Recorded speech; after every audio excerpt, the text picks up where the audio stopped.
Bonjour à toutes et à tous et bienvenue dans GM. Alors ce GM va être un petit peu particulier. Je l'ai préparé sur les chapeaux de roue et je l'ai plus préparé finalement que les autres en général. J'improvise totalement, mais là j'ai été obligée de faire des listes et donc je vais m'asseoir sur un banc et faire ça un peu à l'improviste, mais avec ce support là parce que j'ai beaucoup de choses à vous dire. Aujourd'hui, je mets les pieds dans le plat en fait. Je mets les pieds dans le plat. Je vais vous parler des scams, des arnaques et je vais vous donner des exemples et je vais dire les noms parce que ça suffit en fait. Il y a des acteurs qui profitent de tout le monde en fait, même de personnes professionnelles et ça commence à m'énerver un petit peu. Je vous explique ce qui me motive à donner un coup dans la fourmilière, c'est que depuis quelques jours, peut-être quelques semaines, mes comptes LinkedIn et mes comptes Twitter ont beaucoup plus d'impact qu'auparavant. Je fais des gros reach, donc j'ai une responsabilité vis-à-vis des gens qui me suivent. Moi, j'ai jamais vraiment chillé de projet, même si j'ai donné de la visibilité à des startups et je vais continuer de le faire. Sauf que en fait, je me fais attaquer par des arnaques qui essayent de rentrer sur mes supports et de profiter de ma visibilité. Donc ça commence sérieusement à m'énerver et je commence aussi un petit peu à trépigner d'envie de dénoncer des pratiques qui sont faites par mes pairs et qui ne font pas du tout attention à ce qu'ils partagent et ça commence, ça m'agace. Donc on va parler vrai aujourd'hui, je vais donner des vrais exemples, je vais balancer les noms et je vais vous expliquer ce qu'est un scam. Voilà, un scam, qu'est-ce que c'est? Déjà, la traduction, c'est une arnaque, une escroquerie. Et donc par définition, en fait, vous ne savez pas que vous êtes en train d'acheter n'importe quoi parce que la personne va utiliser des faux arguments, va vous tromper, va vous piéger et donc vous n'aurez pas la capacité en fait peut-être sans être prévenu, sans savoir comment ça se passe, de comprendre que vous êtes en train de vous faire arnaquer. Il y a différents niveaux de scam et c'est pour ça que j'ai fait une liste parce qu'il y a plusieurs types de scams dans le Web3. Il y a les cryptos, il y a dans l'investissement et il y a aussi dans tous les services qui sont liés à ce secteur. Donc on va commencer. Donc j'ai deux petites fiches. Voilà, ça n'a rien à voir avec les GM habituels, mais je pense que là c'est le moment de balancer un peu tout ça. Donc j'ai deux petites fiches. Voilà, j'ai des types de scams avec des arguments et comment vous pouvez déterminer si vous êtes en train de vous faire piéger ou non. Et en face, j'ai des noms et je vais vous donner du coup des exemples concrets que moi, avec lesquels j'ai été en relation de près ou de loin, ou en tout cas que j'avais grillé ou non. Et voilà, et comment c'est pour vous montrer comment ça fonctionne en fait. Donc vidéo d'utilité publique les gars. Bon, alors il y a différents types de scams. Déjà, évidemment, dans l'investissement, on va vouloir que vous investissiez sur des coins, on va vouloir que vous investissiez aussi en private equity, sur des entreprises qui vont mettre en énorme blockchain, crypto, blabla, qui vont essayer de vous vendre des choses. Alors, premièrement, déjà, quand il y a un très haut rendement et en face, le risque n'est pas clairement expliqué, s'il vous plaît, un haut rendement du 12%, du 30%, c'est forcément extrêmement risqué. C'est forcément extrêmement risqué, donc réfléchissez bien. Et si vous voulez y aller, mettez un tout petit peu. Et si vous gagnez beaucoup, c'est normal, puisque c'est un haut rendement. Donc, ils vont forcément vous donner des hauts rendements. Le fait que vous ayez fait x10 ne justifie en rien que derrière, des personnes vont peut-être venir et racheter ce que vous avez mis et eux perdre derrière. Donc, vous êtes peut-être en train de nourrir une arnaque. Donc, réfléchissez bien à ça. Donc, je vais donner un exemple. On a eu Celsius qui promettait du 12%. Celsius, c'était du stacking. Vous mettiez votre argent, on vous promettait de l'argent, voilà, comme ça. Voilà, j'ai pas compris. Plein de gens du secteur y sont allés, des influx, des gens qui sont dans la crypto depuis des années. Plein de gens sont allés là-dessus, ils ont mis de l'argent et puis après, c'est une arnaque, voilà. En fait, je sais même pas comment vous expliquer. Le projet n'apporte rien. Les investissements viennent de rien. Il n'y a rien de produit. Donc ça n'a rien à voir. Alors vous me direz du coup, Bitcoin, c'est un scam. Mais Bitcoin, c'est un système de paiement. Il y a une philosophie derrière. Il n'y a pas d'entreprise derrière. Et Bitcoin est décentralisé. Donc ça, c'est aussi autre chose. Celsius était un acteur centralisé. Donc évidemment, en fait, ce qu'il faut que vous mettiez dans votre balance, c'est si la plateforme n'a pas le PSAN, par exemple en France, ou si c'est dans un autre pays, un agrément pour avoir le droit de conserver à votre place des actifs numériques. S'il n'y a pas de certificat, alors la seule chose qui peut vous protéger du fait qu'on retire tout l'argent, c'est que ce soit un système décentralisé. Et ça, vous devez aller le vérifier. Et même si c'est un système décentralisé, peut-être que ça sera une arnaque. Mais ce qui est sûr, c'est que déjà, centralisé plus gros rendement égale scam. Enfin, il n'y a pas de discussion à avoir. On a eu aussi le Luna qui nous a été vendu comme la future, qui a fait le stable UST, qui a été promu par énormément d'influenceurs. Les gars, le Luna, nouvelles technologiques, etc. Il suffisait juste d'aller lire les papiers, aller voir, est-ce que ça tient debout? Ça ne tenait pas debout. Ça ne tenait pas debout. Genre, n'importe quelle personne qui... Si vous ne connaissez pas l'investissement, n'investissez pas. N'investissez pas si vous y connaissez rien. Je veux dire, il y a un moment, ça suffit, quoi. Bon, on va donner un autre exemple. Not your keys, not your coin. Tout simplement, ce n'est pas... Vos clés ne sont pas à vous. Elles sont dans un exchange, par exemple, centralisé. Bon, par exemple, Binance, c'est centralisé. C'est eux qui ont vos clés. Donc, quand on vous vend la liberté financière, le fait de détenir votre argent, c'est faux. C'est faux. Vous n'avez pas votre argent. C'est Binance qui l'a. Donc après, c'est très pratique Binance. Moi, j'ai aucun problème avec l'utilisation des exchanges. Je suis moi-même j'utilise des exchanges centralisés pour changer mes euros très facilement en crypto-monnaie. Mais s'il y a un problème, vous n'aurez que vos yeux pour pleurer. Allez voir les conditions générales de vente. Allez voir les conditions générales d'utilisation. Allez voir. Il y a peut-être un fonds qui s'appelle Seifu sur Binance, ok, donc il y a des promesses. Il faut que dans ces cas-là, vous ayez confiance en ces personnes-là, mais vous aurez que vos yeux pour pleurer après. La différence peut-être avec Binance, c'est que Binance s'est fait agréer par l'État, c'est régulé, donc on peut se dire qu'il y a une certaine protection par rapport à ça. Donc voilà, donc ça c'est peut-être une bonne plateforme à utiliser. À vous de voir, c'est une question de philosophie derrière ça. En tout cas, un scam va jouer le jeu de Binance, sauf que lui, il n'aura pas le PSAN, il n'aura pas l'agrément. Donc n'y allez pas. Enfin, je veux dire, c'est... Voilà. Ensuite, autre type de scam, tout simplement des personnes qui vous contactent en message personnel, que ce soit sur LinkedIn, que ce soit sur Telegram, que ce soit sur Twitter, que ce soit sur Facebook, que ce soit sur Instagram, qui vous écrivent des messages bizarres avec des liens. Ne cliquez pas. Ne cliquez pas. Quand on vous dit donne-moi 10 000, je connais un super exchange, c'est nouveau. Pourquoi il irait faire ça? Pourquoi est-ce qu'il viendrait vous présenter l'affaire du siècle? Posez-vous la question. Pourquoi il vous présenterait l'affaire du siècle? Pourquoi il vous donnerait ça? Il a forcément soit quelque chose à gagner, soit c'est totalement juste, il va vous prendre tout votre argent en une seconde top chrono. J'ai un ami qui a perdu 10 000 euros cet été. Comme ça, il a envoyé l'argent direct. Ne faites pas ça, n'envoyez pas 10 000 euros à quelqu'un qui vous écrit sur Twitter. Ensuite, il y a des scams déguisés en femmes qui vont peut-être aller draguer des hommes, etc. Créer une relation virtuelle avec vous. Ils ont peut-être même une bibliothèque d'images qui va leur permettre de vous envoyer des photos, de vous faire croire que c'est une vraie personne. Et petit à petit, la discussion s'installe. Et la discussion va se tourner vers où est-ce que vous avez vos clés privées, où est-ce que vous habitez, tout ce genre de choses. Ils vont chercher des informations sur vous. C'est un scam. Vous allez vous faire arnaquer. Cette personne va essayer de vous voler derrière. Donc ça, on n'y va pas non plus. Et là-dessus, j'ai des captures d'écran. Ensuite, qu'est-ce qu'il y avait d'autre? Voilà, une équipe, vous avez un projet, vous recevez un white paper. Le white paper est extrêmement joli. White paper, c'est aussi document de présentation du projet, etc. Pour être plus clair. Vous voyez qu'il y a une équipe uniquement marketing alors qu'on vous promet une nouvelle technologie, la blockchain, tout ça. Bah écoutez, c'est juste pas possible. S'il n'y a pas de développeurs, comment ils font? S'il n'y a pas de responsable de la sécurité informatique, s'il n'y a pas de certificat de sécurité, s'il n'y a pas de validation, enfin je veux dire, si c'est une équipe marketing, c'est un scam. C'est un scam.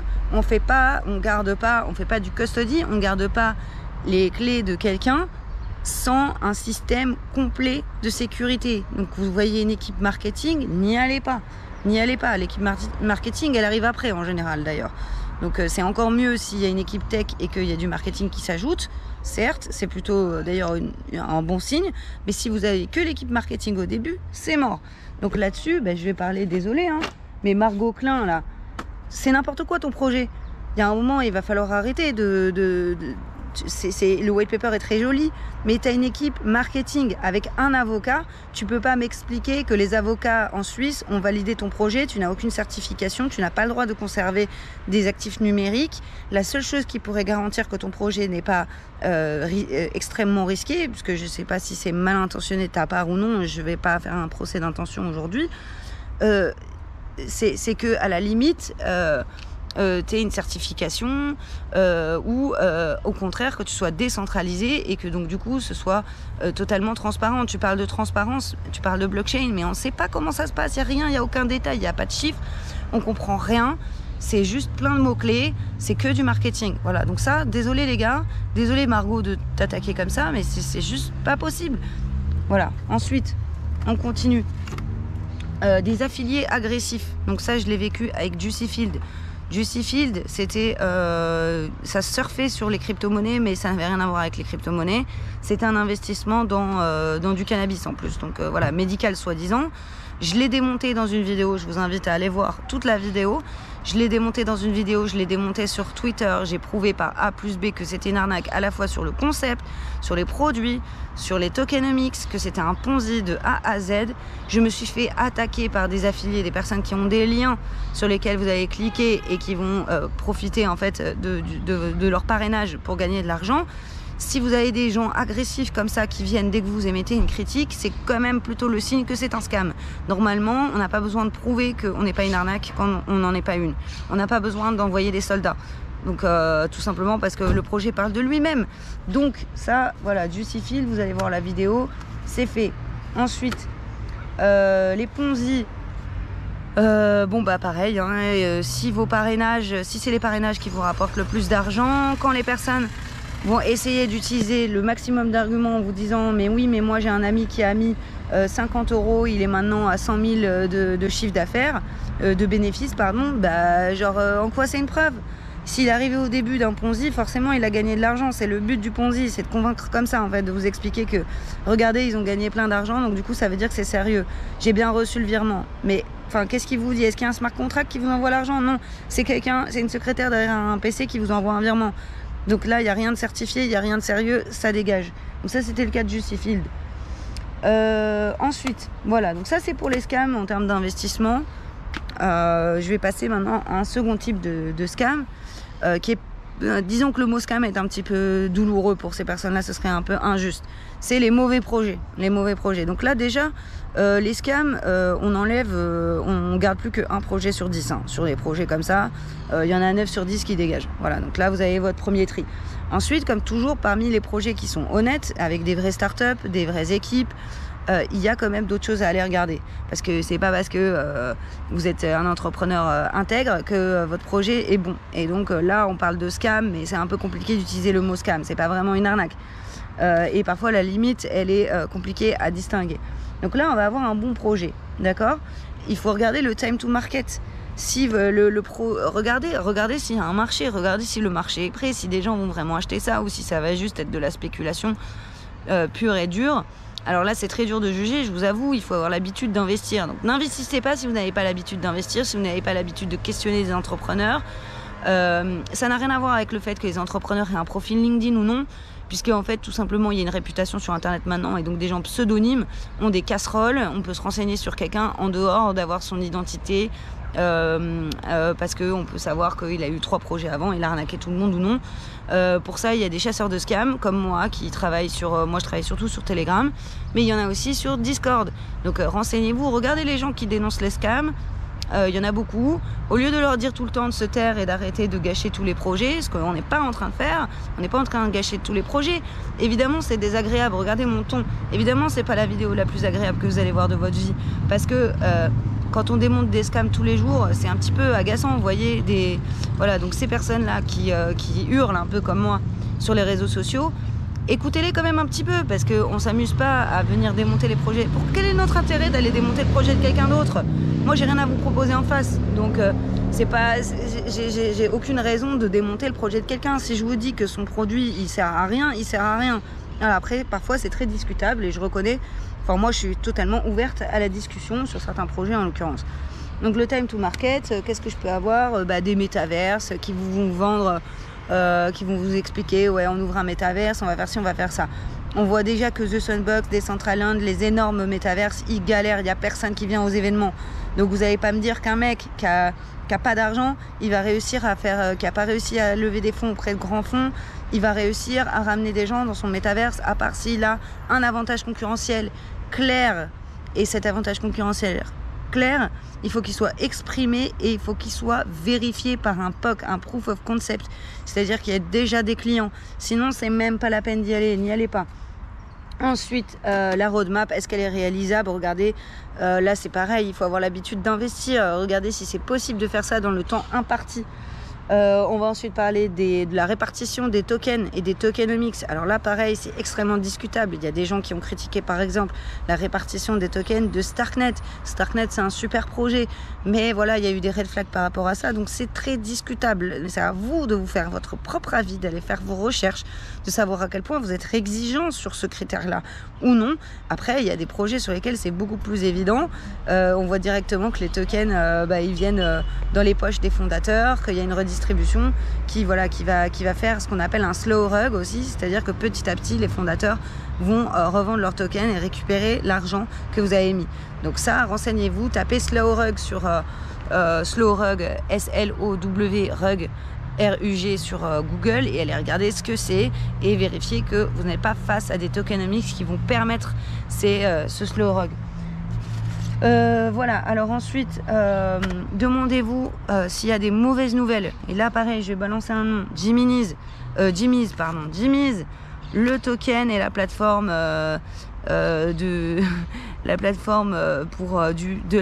dans l'industrie pornographique française de Jackie et Michel. Donc c'est le coin de Jackie et Michel, les gars. Jackie et Michel, ils ont lancé leur ICO pour Jimmy's juste avant que reviennent sur le tableau, dans la presse, des articles parlant de leurs problèmes parce qu'ils sont accusés de faire de complicité de viol et de proxénétisme. Ils avaient déjà été dans la sauce en 2021. Il y avait ensuite une enquête du Monde en début 2022, en janvier 2022, dans laquelle ils étaient. Et là, ils lancent leur coin en mars-avril, quelque chose comme ça. Et en juin, ça revient. Ils sont à nouveau auditionnés auprès de la police. Une enquête est à nouveau levée. Donc, je sais pas quoi vous dire en fait. C'est-à-dire que, est-ce que vous investiriez sur quelque chose qui risque de faire un scandale? Alors oui, l'argent. Moi, j'ai rien contre l'industrie du sexe, etc. Mais il y a un moment donné, vous avez une news qui peut tomber du jour au lendemain. C'est que le mec, il va en prison. Est-ce que c'est intelligent d'investir dans ce genre de choses? Et regardez aussi, est-ce que ce projet apporte quelque chose à quelqu'un? Est-ce que c'est Web3? Est-ce que c'est en accord avec les valeurs? Là, en l'occurrence, il s'agit d'être rémunéré pour regarder des vidéos pornographiques. Est-ce que vous trouvez déjà que c'est une bonne chose? Bon, ça, c'est chacun fait son avis. Mais ensuite, à quel moment les créateurs de contenu, la créateur économie qui est si chère au Web3, c'est-à-dire récompenser les personnes qui produisent, ils sont récompensés, on leur offre de pouvoir participer éventuellement, de faire des micro-levées de fonds pour certains de leurs projets. Bon, c'est le dernier truc qui est écrit dans la liste sur le site de Jimmy's. C'est-à-dire que c'est pas du tout leur priorité. Leur priorité, c'est de vous vendre à vous, de regarder du porno, de mettre cet argent sur un compte et que ça vous génère des revenus. Ils viennent d'où les revenus? Depuis quand on regarde une vidéo, ça ramène de l'argent? Voilà, il faut réfléchir à ça. Genre, regardez comment sont faits les tokenomics, à qui ça rapporte, pour qui, pourquoi, est-ce que le modèle tient? On a Stephen aussi. Est-ce qu'en allant courir tous les jours, vous allez gagner de l'argent? Depuis quand le fait de courir rapporte de l'argent à quiconque? Voilà, donc un petit peu de réflexion, de bon sens, s'il vous plaît. Un petit peu de bon sens. Ensuite, donc là, c'était sur des projets qui paraissent beaucoup plus legit, qui sont soutenus par des influenceurs. Donc là, désolé, la vidéo est très très longue, mais genre vraiment, il fallait que je le dise. Je sais pas si ce format va plaire, je sais que je prends d'énormes risques, mais voilà. Écoutez, c'est mon coup de gueule, j'ai franchement aucune autre chose à vous apporter aujourd'hui que ça, parce que j'ai passé le week-end à voir que les scams sont de plus en plus nombreux. Donc là, on a parlé de scams, d'arnaques concernant de l'investissement. Maintenant, pourquoi moi je vous fais cette vidéo et pourquoi je suis aussi agacée, c'est parce que maintenant j'ai plein de scams qui sont des gens qui vendent des services liés au Web3 et qui sont pas forcément des boîtes dans lesquelles on investit. Donc on va avoir, en fait, c'est certaines dans lesquelles on a investi, mais voilà, bref, c'est en gros, je sais pas comment vous dire, mais c'est des scams de niveau supérieur, des gens qui vont venir sur LinkedIn avec des CV comme ça et qui vont vous vendre des trucs étranges. Bon, alors on a des créateurs de contenu qui sont en quête de visibilité. Pourquoi ils sont en quête de visibilité? Parce que derrière leur objectif, c'est de prendre des billets auprès de tous les scams dont je vous ai parlé avant, qui essayent coûte que coûte de s'intégrer. Donc par exemple Jimmy's ont contacté je ne sais pas combien d'influenceurs Twitter en leur disant c'est quoi vos prix pour faire de la pub pour nous. Bon voilà, déjà est-ce qu'on a envie de faire de la pub pour ce truc? Moi non personnellement, mais il y a un autre problème, c'est que en fait ils vont utiliser des méthodes pour faire ça gratis. Donc ils vont venir commenter vos messages sur LinkedIn, ils vont venir commenter moi sur mon compte Twitter, ils savent que j'ai un gros reach, donc ils vont venir me voir, etc. Ils veulent venir sur mon live, donc ils essayent d'avoir de la visibilité et derrière ils vont vendre soit leur token nul, leur NFT nul. Voilà, et des créateurs de contenu sont aussi des scammers. C'est-à-dire qu'en fait, eux, leur but, c'est d'aller chercher chez vous de la visibilité, d'avoir votre aval et d'avoir l'aval d'autres créateurs de contenu comme moi.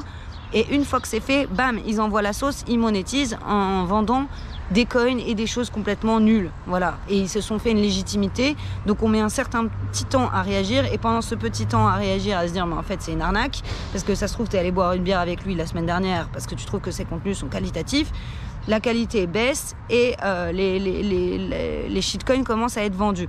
Donc là, il y en a une, dont je vous avais déjà parlé, c'était Caroline Jurado.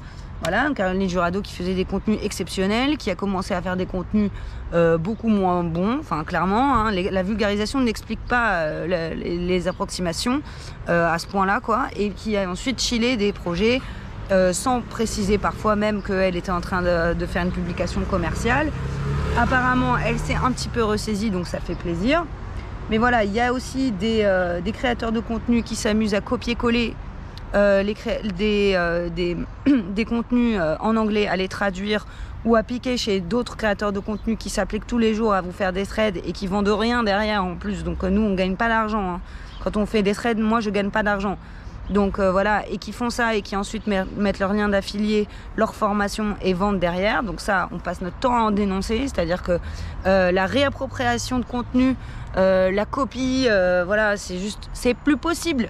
Ce n'est plus possible. Donc surveillez bien qui vous suivez, allez regarder, faites parfois quand vous suivez un influenceur, même s'il a des milliers d'abonnés, sachez qu'il peut les avoir achetés, sachez qu'il peut avoir trompé pendant 1 an des professionnels du secteur. Il y en a qui se sont fait découvrir après 1 an de tromperie. Donc méfiez-vous, vous tapez dans la barre de recherche, vous copiez-collez, vous allez voir s'il n'y a pas quelqu'un qui a déjà tweeté ça auparavant et qui a fait son travail sérieusement, lui pour le coup, et vous allez suivre cette personne et pas la deuxième. Voilà, donc ça c'est pour vous dire. Et ensuite des arguments fallacieux. Moi j'ai été contactée notamment par, comment il s'appelle lui, voilà, par Idriss Ayaoui qui m'a parlé d'un projet NFT avec un grand artiste qui s'appelle Julien Durix. Il m'a expliqué, je me lève parce que vraiment j'en peux plus, et il m'a expliqué que en fait il allait faire la promo avec Tony Parker qui fait partie de leur projet, qui est leur premier parrain. Il allait être invité à la conférence Binance et il m'a expliqué, est-ce que juste avant je peux venir sur ton live pour parler de notre projet NFT qui est pour une cause caritative. Je vais sur le site, rien ne mentionne Tony Parker. Rien, l'œuvre caritative, elle est quasiment passée à la trappe. Après Julien machin, là, l'artiste, je le connais pas, ça se trouve c'est un très grand artiste. Je suis désolée pour lui, c'est associé avec les mauvaises personnes. Parce que moi, je connais des personnes chez Binance, je fais vérifier et je regarde, est-ce que Tony Parker, il vient pour parler de ce projet ou pas. Ne me faites pas ça, ne venez pas me voir en MP pour me vendre des scams. Je vérifie en fait, je vérifie tout. Donc, je vais vous mettre dans la sauce en fait. Je vais vous mettre dans la sauce. J'ai aucun problème, moi. Je dépends de personne. Je ne dépends de personne. Donc, je ne vais pas vous laisser prendre de la visibilité chez moi si vous vendez n'importe quoi. Et je préviens d'ailleurs tout le monde qu'à partir de maintenant, vous ne m'envoyez pas de white paper ou de papier avec vos certifs, les liens, les preuves et tout. C'est même pas la peine. Je prends même plus ces personnes-là. Et on verra ensuite si... Enfin, je veux dire, à la fin, je vais finir avec personne sur mes lives, mais c'est pas grave. J'irai chercher plus loin s'il le faut des bons projets. Mais là, ne venez pas me voir avec vos arnaques pour monter sur mon live ou pour que je fasse un thread sur vous ou autre, vous pouvez me proposer des milliers d'euros, j'accepterai pas. Voilà, donc que ce soit très clair. Voilà, ça sera pas le cas. Je vérifie tout. Ensuite, qu'est-ce qu'il y a d'autre? Alors, on a aussi autre chose, c'est les agences de com. Les agences de com, certaines agences de com spécialisées Web3 qui spécialisées Web3 depuis 2 jours, hein, parce qu'en fait c'est des Web2 qui me font des rendez-vous, et ça aussi faites très attention, les gens du secteur là, des personnes, des consultants comme moi ou des gens qui ont des formations, des content creators, des community builders, faites très attention à ces gens-là. Il y a des agences de com qui nous contactent et en fait elles apprennent ce qu'est le Web3 à travers nous, donc elles vont vous faire plusieurs entretiens d'embauche. Peut-être ça va durer, je sais pas, 3-4 entretiens d'embauche. Et en fait, elles essaient juste de capter comment fonctionne le secteur, etc. Donc c'est du consulting gratuit. Donc à partir de maintenant, c'est très simple. Vous voulez travailler avec moi, et ben vous me faites une proposition de poste claire et vous m'envoyez combien vous me proposez, quel est votre budget, on discute, on négocie. Mais c'est même pas la peine de me poser des questions sur les stratégies que je pourrais mettre en place. Ne faites pas ça. Je vais pas vous répondre en fait. Et genre ça vient de partout, hein. Du Web 2, des fonds d'investissement qui veulent investir dans le Web 3 aussi, qui me font miroiter un poste chez eux. Et en fait, je me rends compte que chaque réunion, on essaye de gratter de plus en plus de consulting sur mais comment on pourrait faire ça, comment on pourrait s'installer là-dedans, quels sont tes critères, etc. C'est payant ça en fait. C'est payant. Arrêtez ça. Genre on vous a grillé quoi. Tout le monde en parle, c'est un secret de polichinelle, on sait très bien quelles sont vos méthodes. Donc ça, c'est fini. Et il y en a des gros hein, là-dedans. Bon, je donnerai pas les noms cette fois parce que sinon je vais avoir des problèmes. Ensuite, il y a des entrepreneurs qui nous prennent un temps fou pour qu'on regarde leurs projets, qui insistent et tout. Vous arrêtez aussi, c'est pareil. Ils veulent des conseils sur mais comment je peux faire pour ci, pour ça, etc. C'est payant. C'est payant. Vous venez, vous me demandez une prestation, je vous fais le conseil, je vous trouve les bonnes personnes pour vous aider sur le point de vue juridique, je vous trouve les bonnes personnes pour vous aider sur le point de vue marketing. Vous ne pouvez pas me demander des conseils gratuits H24, surtout quand votre projet n'est pas prêt. Soit vous arrivez avec quelque chose de nickel, et là évidemment on est dans la Web3 économie, on partage. Tout le monde vous dira, en fait tout le monde va utiliser cet argument-là. C'est-à-dire ouais, on est entre nous, on partage, il faut absolument qu'on construise ça ensemble, on n'est pas assez nombreux, donc il faut qu'on partage nos contacts, etc. Oui, sauf que si vous êtes un scam, si vous êtes une arnaque, ça va pas être possible, en fait. Donc vous n'allez pas pouvoir utiliser ces arguments moraux pour obtenir des choses de nous. Ça n'est pas possible. Voilà. Alors ensuite, qu'est-ce que j'ai d'autre? Donc j'ai, bah voilà, un exemple, William Roland, qui me contacte l'autre fois en m'expliquant qu'il est manager, il aide les influenceurs comme moi.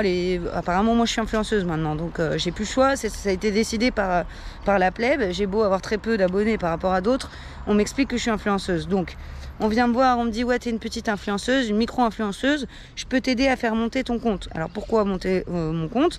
Ben évidemment, c'est comme je vous disais tout à l'heure, le but derrière après, c'est de faire des accords avec des entreprises, dont certaines scameuses, de pas trop regarder de quoi ça parle, de mettre un lien d'affilié, de gagner de l'argent sur le dos des autres.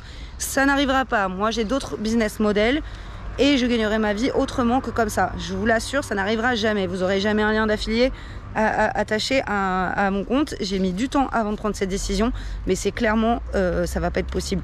Donc moi, je vais faire de la publicité, je vais être payée pour cette publicité. Je vous mens pas, voilà, j'ai besoin d'argent, j'ai besoin de monétiser, mais déjà je vais faire toute une due diligence à chaque fois et je vais pas, mon revenu ne sera pas en fonction du nombre de clients que l'entreprise signe. Voilà, j'ai décidé de décorréler ça. Je n'accepte pas de variable de ce point de vue-là, parce que sinon, en fait, c'est juste pas possible. Je vais me retrouver tout le temps face à un dilemme d'éthique. Et si je me trompe, eh ben, je risque de vous faire vous tromper, ce que je ne veux pas. Et j'aurais beau répéter que ce que je dis n'est pas un conseil d'investissement, ça va finir par arriver. Donc, bref, voilà. Donc, que les choses soient claires. Donc, lui, William Rollin, m'explique qu'il aide des influenceurs à grossir leur compte. Et il me demande de commenter son post LinkedIn. Donc il a besoin de ma visibilité à moi. Donc on est quand même sur le monde à l'envers, c'est-à-dire qu'on a quelqu'un qui me dit qu'il va m'aider moi, et en fait c'est moi qui veux. Donc le deal, j'imagine, c'était de m'offrir gratuitement en échange, j'aurais pu le négocier, de me faire grossir mon compte, sauf que je suis face à quelqu'un qui sait moins bien le faire que moi, puisqu'il a besoin de mon aide. Moi j'ai jamais demandé à personne de venir commenter mes messages. On a des groupes de ce qu'on appelle de grosses, c'est-à-dire qu'on a des groupes de personnes qui ont des audiences similaires. On se soutient quand on a des problèmes de post qui décollent pas parce que l'algorithme LinkedIn est très compliqué. Donc moi j'ai appris ces méthodes il y a 2 mois, j'y connaissais, il y a 3-4 mois, j'y connaissais rien avant, je ne pratiquais pas ça. Je le pratique qu'avec des gens pareils avec qui j'ai fait une due diligence. J'ai dû vraiment pour ça tuer pas mal de partenariats parce que j'ai été déçue justement, parce que des gens ont profité de ça pour faire un peu n'importe quoi. Donc je le fais, j'ai déjà demandé, pour être plus honnête, j'ai déjà demandé du soutien, mais c'est quelque chose qui est en win-win, c'est-à-dire que on se connaît, on a tout vérifié et en fait on va s'apporter les uns les autres un soutien. Et ça se fait d'ailleurs assez naturellement quand on est dans le même secteur, on se commente les uns les autres nos trucs. Donc voilà, c'est même pas, je veux dire, j'ai pas de robot, j'ai pas de, voilà, donc comment vous expliquer, en tout cas quelqu'un qui vient me proposer une prestation et qui a besoin de moi pour effectuer cette prestation. Donc lui il m'explique que il a un fonds à Dubaï avec plusieurs millions d'euros. Donc ça c'est pour vous parler des arguments fallacieux. On va essayer de vous vendre des choses en vous disant je suis très riche, j'ai beaucoup d'argent, donc théoriquement j'ai même pas besoin de toi, donc je suis legit, je suis intègre. Bah non, en fait, c'est faux, c'est totalement faux. Évidemment que cette personne a besoin de vous, et donc faites très attention, voilà. Et moi, je commence à en avoir marre. Bon, faites attention aux influenceurs aussi, qui vous donnent qu'une partie des informations. Allez vraiment, do your own research. Je remets la vidéo ici. Do your own research. Allez vous renseigner. Vous renseignez, par exemple, sur Jimmy's. Je suis désolée, les gars, vous tapez Jackie et Michel sur Google, vous allez les avoir, les informations. Pourquoi? Enfin, à quel moment? Il suffit juste de lire le white paper. Vous allez chercher qui est derrière, quoi, est-ce qu'ils ont des procès, enfin je sais pas quoi. Regardez un petit peu l'origine du projet, à quoi ça sert, comment ça fonctionne. Ne vous contentez pas juste de discuter avec un pote du bien fondé de est-ce que la pornographie va pumper l'année prochaine. Enfin je veux dire, ou alors c'est à vos risques et périls, mais venez pas pleurer après. Bon. Je crois que j'ai fini. C'était très long, ça n'a rien à voir comme GM. Je vais certainement avoir énormément de problèmes après avoir fait cette vidéo. Mais bon, il y a un moment, j'étais obligée de tirer ce coup de gueule parce que voilà quoi, j'en ai marre. Je vais d'ailleurs certainement commencer une stratégie pour trier et éviter de perdre mon temps avec tous ces gens-là. Si vous connaissez des scams, que ce soit sur LinkedIn, Twitter, Telegram, je vous invite à les écrire en commentaire, dénoncez-les. On en a marre, on veut faire le tri, on est en bear market. Alors on vous dira oui, mais ça se fait pas de faire ça en public, etc. Attendez, quand des gens auront perdu des centaines de milliers d'euros, comment vous serez? Vous direz je le savais, j'ai rien dit. Donc il y a un moment donné, genre on est obligé de les dénoncer. On peut pas rester comme ça. On peut pas savoir un scam et se dire bah moi c'est bon, je me suis protégée. On est tous, voilà, on a plein de potes dans ce milieu-là. Moi j'ai pas envie que mes potes y perdent de l'argent. Donc je balance. Et puis je vous souhaite une très bonne semaine. Et voilà, je sais même pas si des gens seront allés au bout de cette vidéo qui est pleine de sang. Mais c'est juste pour vous... Voilà, j'ai vraiment... face au mur, ça fait 4 jours, je trouve que des scams. Je suis contactée que par des scams. Je n'en peux plus. Partez d'ici, je vous en supplie, partez. On vous voit et on va vous dénoncer un par un s'il le faut. Voilà, très bonne journée à tout le monde. Et bonne semaine. Et abonnez-vous.